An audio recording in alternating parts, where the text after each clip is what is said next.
Ruega por nosotros. En el nombre del Padre, y del Hijo, y del Espíritu Santo. Amén. Pues bueno, hermanos, siendo que este sábado vamos a tener la celebración del Padre Rutilio, es oportuno que ustedes y yo meditemos un poco acerca del don del martirio en la vida de la Iglesia. Marzo es un mes cargado de festividades para nosotros. Tenemos, el Padre Rutilio el 12, San José el 19, el 24, Monseñor Romero. Estamos llenos de festividades y vamos a celebrarlo a lo grande porque dentro del tiempo fuerte de la Cuaresma es muy bueno que nosotros hagamos memoria.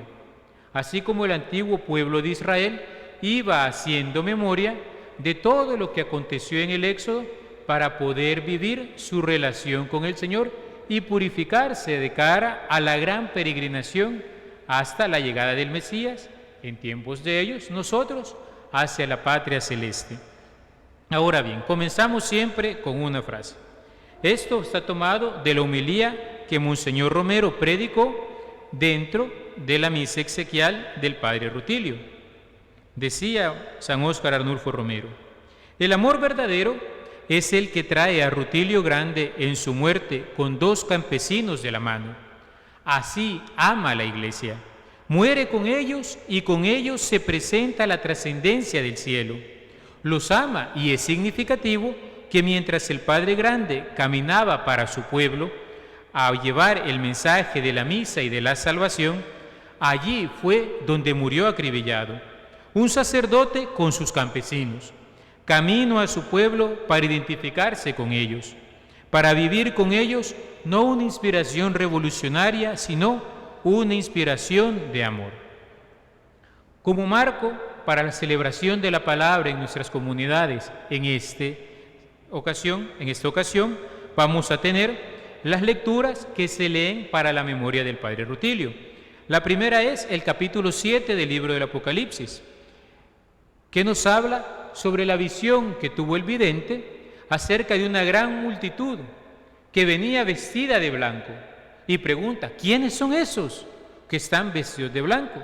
Contesta el ángel: son aquellos que han blanqueado sus vestiduras con la sangre del Cordero, es decir, los mártires. Luego se medita el Salmo 125. Los que sembraban con lágrimas cosechan entre cantares. Es este salmo, que evoca esta imagen de la vida agrícola, de aquel campesino que se fatiga sembrando y va muy cansado, por eso dice que va llorando. Pero cuando ya cosecha, contempla con alegría todo lo que ha producido el campo, viene con alegría. Y luego San Mateo 10, versículos del 34 al 42, que es donde Jesús nos advierte que habremos de padecer persecuciones.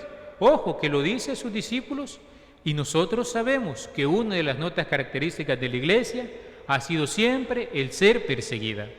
Entonces, como unas preguntitas para motivar la reflexión de la palabra. El libro del Apocalipsis nos presenta con gran énfasis la victoria del cristiano al final de los tiempos. Deberíamos preguntarnos nosotros: ¿cómo afecta esto mi manera de ver las dificultades que hemos de atravesar en el buen combate de la fe? Recordemos que el libro del Apocalipsis, en su profecía, nos va anunciando las realidades últimas también. Y al final, los que sufrieron el martirio serán premiados por el Señor. ¿Cómo alienta esto las dificultades que vivimos en lo cotidiano? El Salmo nos narra la vuelta del destierro que vivieron los israelitas utilizando la imagen agrícola del que se fatiga sembrando pero se alegra con la cosecha. Preguntémonos, sobre todo y en tiempo de Cuaresma, ¿qué estoy sembrando? Podríamos tener presente San Mateo 25. Lo que hicieron con uno de estos pequeños, mis hermanos, conmigo lo hicieron. Podrían tener en cuenta también San Mateo 6, cuando el Señor nos invita a la oración, al ayuno y la limosna. ¿Cómo estoy viviendo estos aspectos? Porque lo que hacemos al hacer esto es sembrar. Tercero, Jesús anuncia a sus discípulos que habrán de sufrir persecuciones. Preguntémonos, ¿y nosotros, aquí ahora, 2022, cómo estamos viviendo las persecuciones en la vida de la Iglesia? Y pregúntate, en mi vida en concreto, ¿cuándo me he sentido perseguido? cómo he asumido esas persecuciones. Ahora bien, recordemos el gran contexto para reflexionar sobre el martirio del padre Rutilio, de Nelson Lemus y de don Manuel Solórzano, es contemplar qué es el martirio en la vida de la Iglesia. Compartir la suerte de Cristo en la cruz es un don concedido a algunos de sus servidores más cercanos. Martirio es don, no se busca, sino que llega de parte del Señor. Los mártires no fueron y se expusieron, sino que los agarraron. Pensemos en las primeras comunidades cristianas, ¿no? Luego de que al apóstol Santiago lo decapitaron, huyeron, dice. Se regaron por todos lados. No porque se avergonzaran de su fe, sino porque fueron prudentes. Pero a los que cacharon, felices confesaron su fe en Cristo. Perseverar fiel al Evangelio en medio de la persecución, de la incomprensión, de la amenaza, es ciertamente una de las pruebas más grandes que puede experimentar el cristiano. Solo la fuerza del amor es capaz de llevar a alguien a dar la vida. Recordemos las palabras de Cristo. Nadie tiene más amor por sus amigos que aquel que da su vida por ellos. Nuevamente, el hombre que vive según las categorías del reino no pretende quitar, ni arrebatar, ni tomar violentamente nada. Antes bien busca entregarlo todo, busca darse por entero. Esto fue lo que vivió el padre Rutilio Grande. Esto es propio la dinámica del amor, siempre mantengámoslo presente. El amor no busca poseer cuanto busca donarse, entregarse, darse. La Iglesia nos enseña en el Catecismo que el martirio es el supremo testimonio de la verdad de la fe. Designa un testimonio que llega hasta la muerte. El mártir de Cristo da testimonio de Él, muerto y resucitado, al cual Él está unido por la caridad.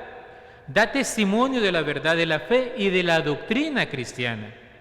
Soporta la muerte mediante un gran acto de fortaleza. Se dice que es la fortaleza que llega al heroísmo. Decía San Ignacio de Antioquía: déjenme ser pasto de las fieras, por ellas me será dado llegar a Dios. San Ignacio, obispo de Antioquía, fue uno de aquellos obispos que vivió en los primeros siglos del cristianismo. Lo capturaron para que negara al Señor y diera culto al César. Recordemos lo que era para los cristianos decir que Jesús era el Hijo de Dios. En la mentalidad de los romanos, el emperador se había declarado hijo de Dios, hijo de la divinidad. Decir que Jesús era hijo de Dios era ser chocante para el imperio de la época. Porque se dice, aquí hay uno que le está compitiendo en autoridad al César. ¿Cómo es posible? Ahora bien, cuando San Ignacio lo capturaron, los cristianos se estaban organizando, ¿no? Siempre para ver cómo lo rescataban, no lo querían dejar morir. Pero San Ignacio, en sus cartas que nos han llegado a nuestros días, dice: déjenme ser pasto para las fieras. ¿Por qué para las fieras? ¿Y no era lo que hacían con los cristianos en el Coliseo, pues? Los aventaban a los leones. Y San Ignacio decía: déjenme ser pasto para las fieras, por ellas me será dado llegar a Dios. El martirio, queridos hermanos, decíamos ya, es la manifestación heroica de la virtud de la fortaleza, que animada por la fe, la esperanza y la caridad, alcanza las cumbres de la perfección. Recordemos, ¿qué entendemos nosotros por fortaleza? En sí misma, en cuanto que es virtud, sabemos que es una disposición firme y estable. El fuerte no es aquel que es fuerte solo una vez, sino siempre, constantemente. Ha llegado a forjar el hábito. Por eso decimos que es una disposición firme y estable, por la cual el hombre se lanza valientemente a la búsqueda del bien arduo, de aquello que es difícil. Y el movimiento al que nos inspira la fortaleza es doble. Por una parte, resistimos ante el mal, no nos dejamos doblegar. Por otra parte, seguimos perseverando en la búsqueda del bien. Por un lado se aguanta, por otro lado se acomete. Como las armas que tiene un guerrero, ¿no? El escudo y la espada. Con uno me defiendo, con el otro combato. Ahora bien, la fortaleza crece de un modo especial cuando tiene que arraigarse en el suelo de la adversidad. Su raíz se profundiza, porque lo que va logrando la fortaleza, ¿qué es? Robustecer la voluntad. Más allá de mis sentimientos o de mis ideas, ¿qué es lo que permanece fuerte? La voluntad, por el ejercicio que se ha venido haciendo. Sin embargo, en el caso del mártir, nos podríamos preguntar, ¿qué mueve a un hombre a resistir durante tanto tiempo? ¿Qué le lleva incluso a jugarse la vida con tal de perseverar? ¿De dónde nace esa convicción firme que sobrepasa la debilidad de la propia sensibilidad humana tan natural? El ser humano es sensible, pero ustedes se fijan, ¿no?, en un ejemplo muy material.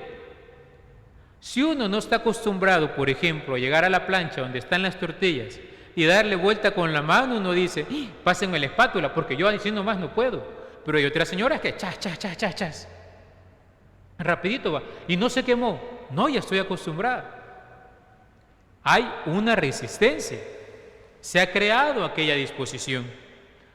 La sensibilidad ha sido trabajada para que venga menos y es robustecido aquel acto. Ahora bien, vamos ahora nosotros a preguntarnos entonces, ¿de dónde le viene al mártir esta gracia? Esta, digamos, situación por la cual puede él resistir ante el mal y perseverar en el bien hasta el punto de derramar su sangre. Es ahí, queridos hermanos, donde vemos la influencia de las otras virtudes. Hemos dicho en otras ocasiones, ¿no? Una virtud, se nos enseña, es como un dedo en la mano de un niño.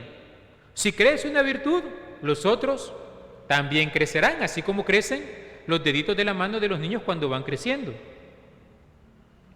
La fe le da al mártir una luz sobrenatural que le lleva a contemplar la verdad del Evangelio y los valores del reino en la tarea ardua que supone el discernimiento espiritual, sobre todo cuando la catequesis del mundo con sus tinieblas busca embadurnar la realidad en la que nos movemos y busca silenciarnos y que seamos cómplices del pecado.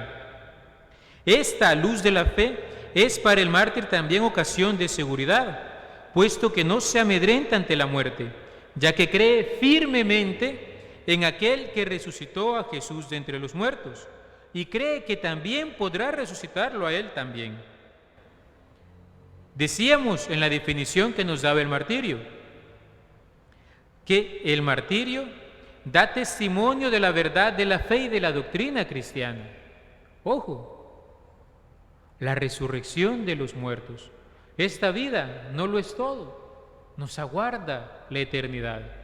Y lo que yo haga en esta vida, ojo, con eso me estoy jugando la eternidad. Y el mártir lo sabe. Y busca iluminar su vida con las verdades del Evangelio. El reino de Dios es justicia, paz.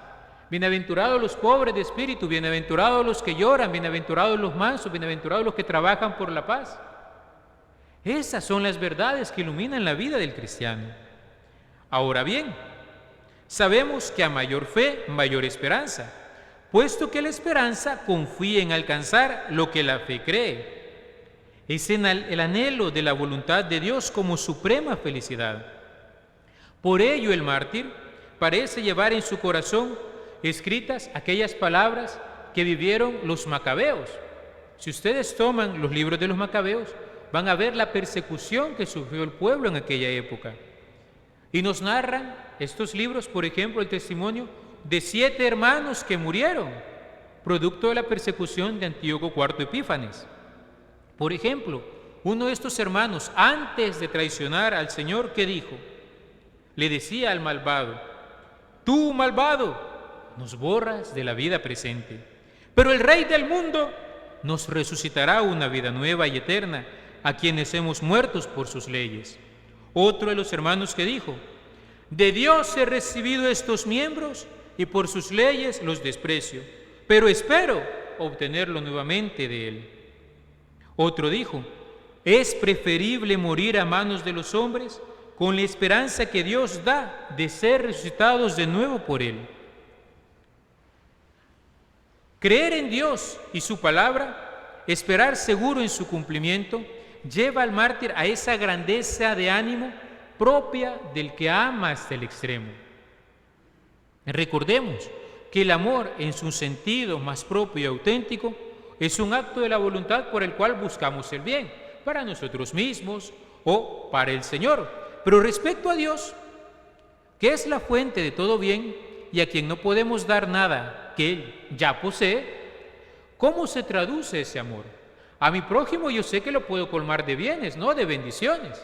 A mí mismo, como no, yo puedo buscar el bien adecuado en el momento oportuno. Pero el Señor, si de Él proceden todos los bienes, ¿qué le voy a dar yo que Él no tenga ya? Esa es la pregunta del millón. ¿Cómo traducir este deber de amor? Esto lo vemos a través de lo que se llama el amor de complacencia. Cuando el cristiano busca obrar según la voluntad de Dios, busca complacerle, movido por el Espíritu Santo que lo ha hecho hijo por adopción en Cristo. El cristiano busca entrar en las actitudes y comportamientos de un hijo frente a su padre. Pensemos en un niño pequeño. ¿Qué le puede dar a su papá? A veces, ¿no? Cuando uno pide una colaboración en la parroquia o algo por el estilo, ahí ve el niño y llega la monedita, sí, pero el niño no trabaja. ¿Qué fue? A la mamá le fue a pedir. Así sucede en la práctica. ¿Y la mamá por qué le da? Para que el niño aprenda, como no, ¿verdad? Pero también porque quiere a su hijo. Y el hijo, ¿por qué le hace caso a la mamá de ir a dejar la monedita o de llevar lo que va a llevar? Porque le quiere agradar.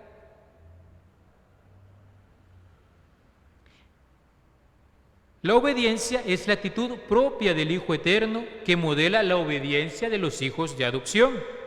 De ahí que en la transfiguración del Señor, la voz del Padre que venía de lo alto, ¿qué dijo? Este es mi Hijo amado, en quien me complazco, escúchenlo. La obediencia de Jesús manifestaba el amor hasta el extremo por el Padre, puesto que fue obediente hasta la muerte. Y decimos en el Vía Crucis, muerte de cruz para salvarnos.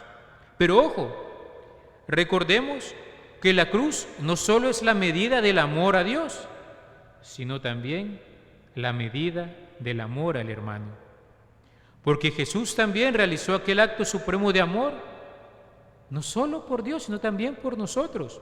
¿Cómo decimos en el credo? Por nosotros los hombres y por nuestra salvación bajo del cielo. Se encarnó en el seno de María la Virgen y llegamos a recordar también que fue crucificado, muerto y sepultado.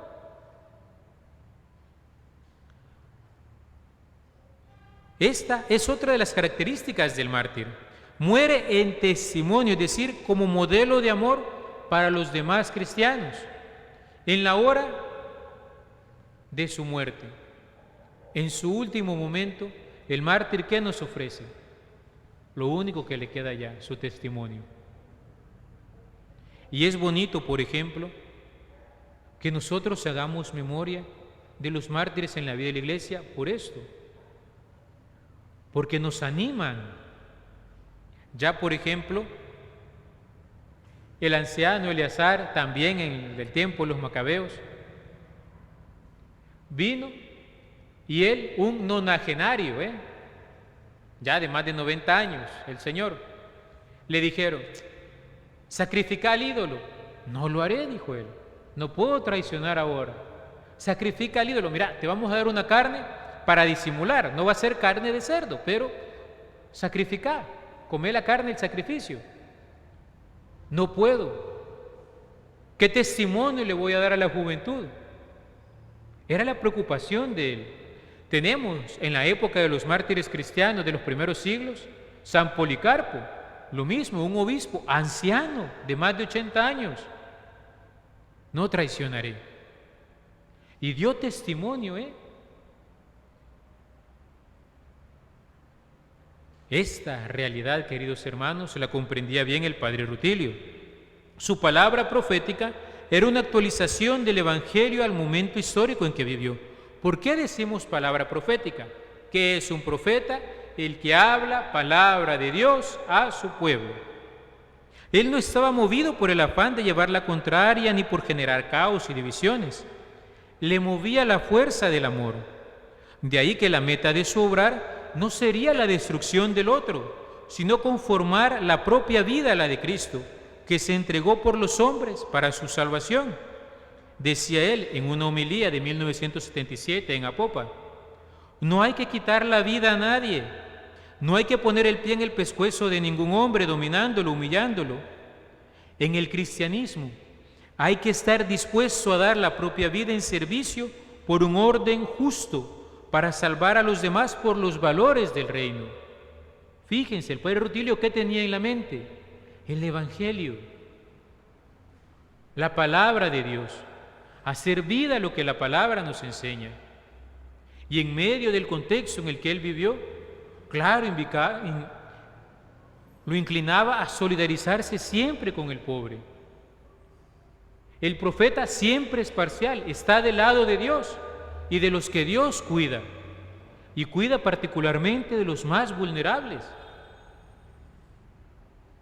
Al leer las homilías que nos han llegado del padre Rutilio, al escuchar los testimonios de los que le conocieron, de un modo especial al escuchar las palabras de Monseñor Romero, no podemos dudar que su vida fue un ejercicio de amor. Yo les pregunto, hemos estado en este tiempo de preparación a la beatificación y de acción de gracias después de la beatificación. Hemos puesto a disposición en la parroquia, la biografía de él. Ahí vienen las homilías de él.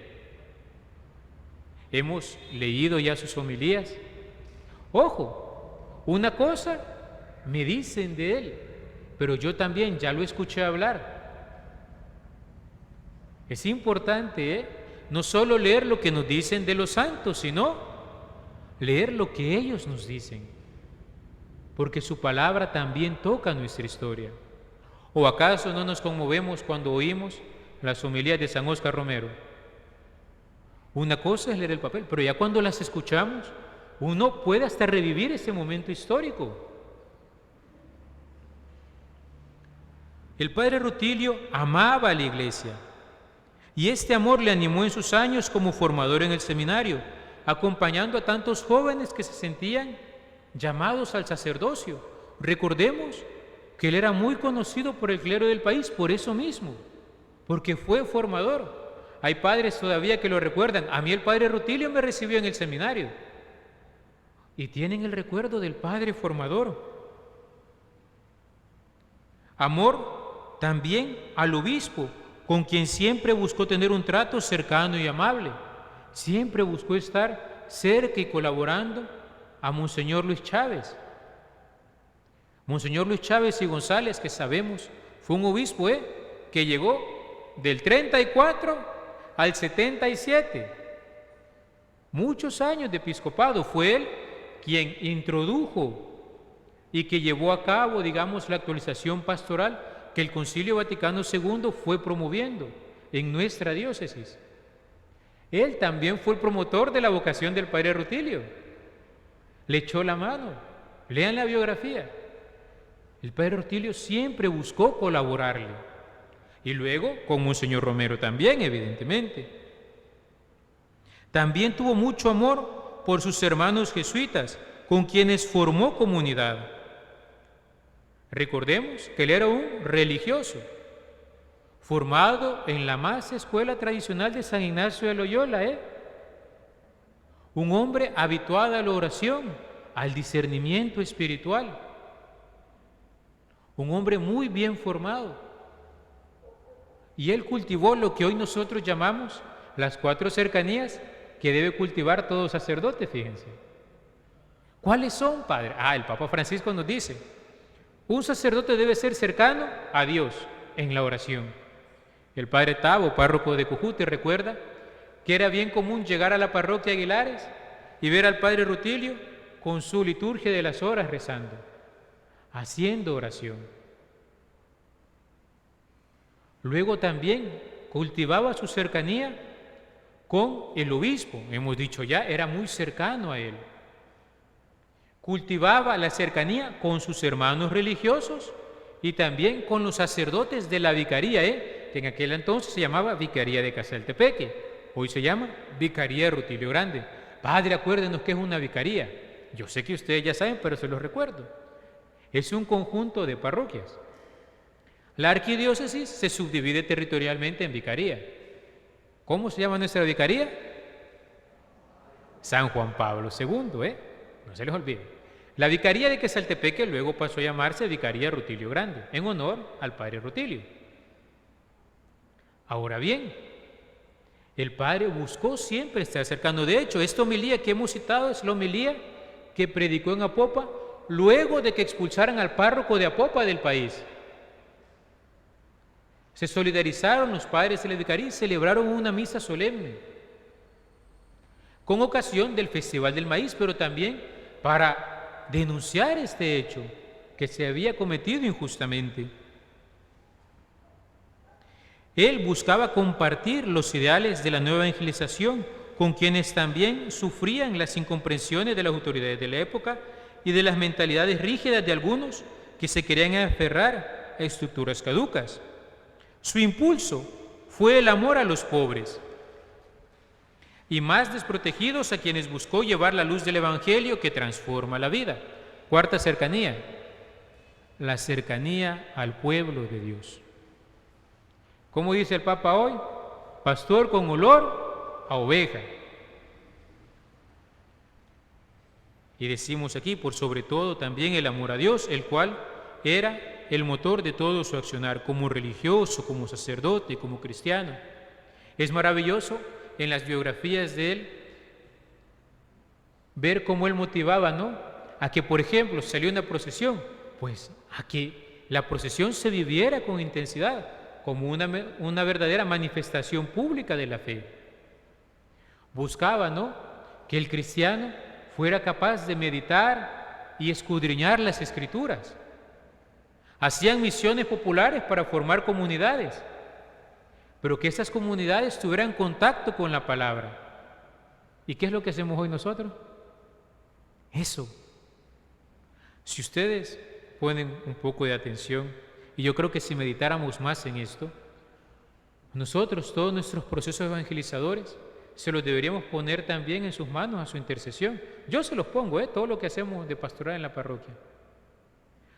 Porque por hacer eso fue que al fin y al cabo lo martirizaron. Porque al hacer eso, al llevar a la gente a meditar la palabra, a preguntarse qué me dice la palabra a mí hoy, aquí y ahora. ¿Y qué es lo que les digo yo que hacemos en el eco de la palabra? A mí, conmigo. Al reflexionar esto, uno ilumina su realidad, pero también no solo su castillo interior, como diría Santa Teresa, no solo su alma, sino también el castillo exterior, la realidad que te rodea. Por eso el cristiano, particularmente el laico, se vuelve un agente transformador en la sociedad en la que vive, porque transforma el mundo desde dentro. Ya hemos dicho, ¿no?, en alguna ocasión, yo no puedo llegar a la oficina, al puesto del mercado, no puedo pasar yo en las calles con los que son motoristas, siempre ahí, pero cuando usted da testimonio del Evangelio ahí, usted es el agente pastoral ahí, porque ahí le toca a usted. En su casa, en su familia, cuando le insiste al hijo, sea obediente, que al Señor le agrada la obediencia. Cuando se sienta con su hijo a hacer las tareas, cuando está con su mamá enferma que le lleva las medicinas, ahí está dando testimonio del Evangelio, iluminando su realidad con lo que ha aprendido en la palabra. Ahora bien, sabemos, en este sentido, damos el otro paso. Con el padre Rutilio no solo fue beatificado, un religioso jesuita, 2 laicos, que es muy importante, no nos tiene que pasar desapercibido. Tenemos también al beato Nelson Rutilio Lemos, un joven de 16 años, que muere al lado de su párroco. Este muchacho, que también ayudaba al padre Rutilio en la celebración de la misa, se dice como monaguillo, como todos en el pueblo, habría escuchado la propaganda contraria a los sacerdotes jesuitas misioneros en Aguilares. Sin embargo, aún así, se subió al carro con el padre para celebrar la misa de la novena en honor a San José. ¿A dónde iba Nelson cuando lo mataron? A misa. Para eso iba. ¿Con quién iba? Con el padre y con un catequista. Pensemos la realidad, ¿cómo es en concreto? Era un muchacho de 16 años que le andaba ayudando al padre, le ayudaba a misa, y por andar con el padre, también se fue con el padre al cielo. ¿Qué llevó a Nelson Lemus a los altares? El amor propio de un joven que quiere mucho a su párroco y que quiere ir a su lado. El amor de un servidor del altar que quiere servir junto al sacerdote en la Santa Misa. El amor de un cristiano que quiere prepararse con la comunidad cristiana para celebrar la gloria de Dios en sus santos. Iban a la novena de San José. Los cristianos creemos firmemente que la Santa Misa se presente en el momento actual, el santo sacrificio de Cristo que se inmoló la cruz en el Calvario, en ofrenda de amor al Padre Celestial. Un monaguillo, alguien que ayuda a la misa, incluso un lector, no. Es el que ayuda al sacerdote a ofrecer el sacrificio. De ahí que podríamos decir que Nelson sirvió del modo más perfecto el santo sacrificio. Aquel día unió su sangre a la de Cristo. ¿Alguna vez meditamos en esto nosotros? Pensemos, murieron cuando iban para misa. Don Manuel Solórzano, un anciano catequista de 72 años, padre de 10 hijos, esposo. Él fue testigo del proceso de pastoral de conversión que el padre Rutilio impulsó en Aguilares, y también él dará el supremo testimonio de la fe. Recordemos que la misión que impulsaron los padres jesuitas en ese momento buscaba llevar la actualización pastoral que el Concilio Vaticano II supuso en la vida de la Iglesia.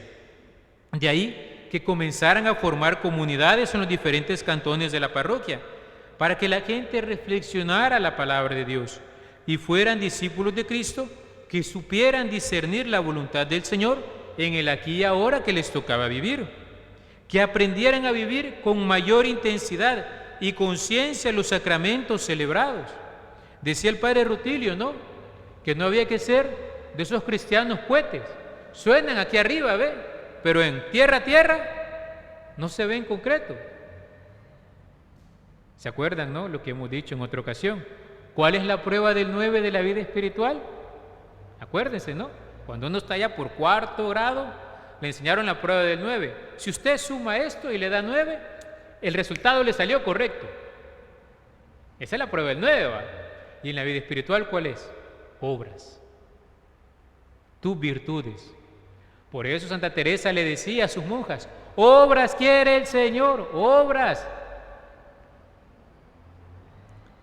El padre Rutilio y los misioneros jesuitas ahí buscaban que aprendieran también no solo vivir con mayor intensidad y conciencia los sacramentos, sino también que hicieran experiencia de la dimensión comunitaria de la fe, que recapacitaran en la labor transformadora que tiene la comunidad cristiana en el lugar donde se inserta. ¿Se acuerdan? Hace unos días hemos mandado en los ejercicios espirituales, que lo imagino los están escuchando, ¿verdad?, un ejercicio, una meditación sobre la iglesia. Y al meditar sobre la iglesia, mirábamos la dimensión comunitaria de la fe. Otro ejemplo que usaba el padre Rutilio, que somos como los granitos en el elote, vamos juntos. Importante, nadie puede vivir la fe aislado. Necesariamente vamos en comunidad. Contaban la historia de un monje de estos de los padres del desierto, que dice, no, es que yo soy muy bravo porque miren, aquí en la comunidad me provocan. Los otros monjes pues preparan todo y casi que me echan zancadilla, casi que decía. Es que es culpa de ellos. Y entonces vaya pues, si querés, irte al desierto como los monjes ya expertos, ¿verdad? Allá en tu cuevita, lleva tu vida. Y se fue el monje, ¿va? Y en el desierto evidentemente había que jalar agua. para la celda. Y jalando agua un día, agarró el agua, ¿verdad? Y se le cayó el cántaro. Y no eran cántaros de plástico, ¿eh? ¿Y qué le pasó al cántaro? Se quebró. Y se enojó, se enfureció, le dio una gran cólera. Y entonces cayó en la cuenta. El problema no eran mis hermanos. Yo soy el que tiene un carácter hipersensible. Les he parafraseado la historia, ¿verdad? Pero, ¿esto para qué es? Para que recordemos que la comunidad te forja y antes que ser piedra de tropiezo, te ayuda a descubrir dónde estás fallando para poder enmendarte. Les decía no hoy en la hora santa, estamos en Cuaresma, tiempo de conversión. Lo importante, si me equivoco, ¿qué es? Rectificar. Duele más andar pando. Y les ponía el ejemplo. Fíjense ustedes una persona que ha dormido mal. La columna anda así que, ay, que me duele, ay, que no sé qué, ay, todo incómodo, ando uno todo el día. Pero bien hace unos estiramientos, duerme en el suelo un rato, se acuesta, la espalda se empieza a enderezar y después ¿qué pasa? Ya no duele. ¿No es así la vida espiritual? A eso nos ayuda la comunidad. Piénsenlo así, es el quiropráctico que tanto buscamos. Ellos te ayudarán a enderezarte, pero ojo, hace falta para enderezarlo el quiropráctico uno, ¿qué le dice? Póngase flojito, déjese, porque si no se deja, se va a lastimar. Un ejemplo, ¿verdad? Volvemos a don Manuel. Don Manuel, siendo catequista en Aguilares, sería lo que hoy llamamos un agente de pastoral en la parroquia. Ustedes, como parte del oficio propio que tenía, buscaba en su sencillez transmitir la doctrina de la fe. Estamos ante un anciano, un esposo, un padre de familia, que más consciente que Nelson Rutilio, por ejemplo, dado sus años, se subió junto al Padre. Un catequista cumple un ministerio de enseñanza, prepara en lo ordinario a los hombres y mujeres para vivir la fe, para celebrar los sacramentos. Pues su mejor y más grande catequesis le esperaría rumbo al Paisnal, junto con el Padre Rutilio. Con su muerte junto al sacerdote, enseñaría incluso a los cristianos de hoy en día cuál es el camino que conduce hacia el cielo. ¿Cuál es? La cruz. Y que el modo más auténtico de la vivencia de la fe será el ofrendar la propia vida, manifestando el amor hasta el extremo. Decía el Padre Rutilio en una homilía en un festival del maíz: la vivencia exterior de nuestra fe pasa en la Iglesia por la Eucaristía. Desde los comienzos de la Iglesia primitiva, es la esencia concentrada de nuestra fe comprometida como servicio al mundo. Es la celebración de la muerte y resurrección del Señor. Los valores se vivencian y se manifiestan aquí sin ninguna vergüenza. Se proclaman los valores del reino al levantar la copa y levantar el pan de alguien que en el seguimiento de esos valores quedó triturado. Así, mis amigos, yo les digo que esto será el distintivo de aquellos que se vayan comprometiendo. Ojo lo que va diciendo el Padre Rutilio. Haber entendido la esencia de la Eucaristía como quintesencia de los valores cristianos, la vida, la muerte, la resurrección del Señor. Padre, ¿qué es eso de quintesencia? Significa el centro, el núcleo, así como lo mero mero. ¿Dónde evidenciamos también que el cristiano está viviendo su fe? En que ya no viene a la misa por compromiso, sino que él celebra su fe aquí. Podríamos preguntar en la comunidad, la misa, ¿qué rol juega en nuestra vida? La misa dominical de un modo especial, pero cualquier celebración de la Santa Misa. Que no crean que no me he fijado que hay varios hermanos que se me quedan a veces de la misa de los domingos. Hay que hacer conciencia, Decía el Padre Rutilio, ese cambio profundo de morir uno mismo y hacer salir lo nuevo que transforme la humanidad. La vida es Eucaristía. Hemos dicho que todo eso está amarrado el Evangelio a la vida. Es precioso ver cómo el Padre Rutilio iba haciendo conciencia del sacramento de la Eucaristía en la vida del cristiano. La vida y obra del Padre Rutilio Grande y el testimonio de sus compañeros mártires es un llamado de atención para todo hombre que busca entregar su vida al Señor por causa del reino. Interpela a todo cristiano a más de 40 años de su martirio. El testimonio de su fe despierta nuevamente el anhelo por un mundo mejor, un mundo más cristiano, un mundo donde el Evangelio resplandezca cada vez más. Y así termina la catequesis. Padre, hoy está un poquito más larga. Y le corté la mitad. Es hermoso, queridos hermanos, que nosotros vayamos meditando en esto. ¿Cómo no? Hay que conocer la biografía, ¿verdad? Pero preguntémonos. Estamos en el plan pastoral de la arquidiócesis, en el año martirial, viviendo espiritualidad martirial, que es una espiritualidad que forja la voluntad a la luz de la fe, la esperanza y la caridad, y evidentemente también movido por el Espíritu Santo, que hay un don que se llama fortaleza. Ahora bien, y en mi vida espiritual, en mi vida comunitaria, en mi relación con la iglesia, ¿tengo una voluntad firme? O como decimos, es que, ¿por qué no fue a la misa, hermano? Ay, es que no me dio ganas. Ay, es que no tenía ganas. Ay, es que no hice ánimos. Así dicen, con esas o palabras parecidas. No sé si ustedes las habrán escuchado, ¿verdad? Pero ¿dónde está la voluntad firme? La abnegación, que es la traducción en lo cotidiano del día a día del martirio. Preguntitas para la edificación espiritual. ¿Qué aprendí de esta catequesis? ¿Qué conocemos del Padre Rutilio y sus compañeros? ¿Qué dice la beatificación del Padre Rutilio y sus compañeros mártires a nuestra historia actual?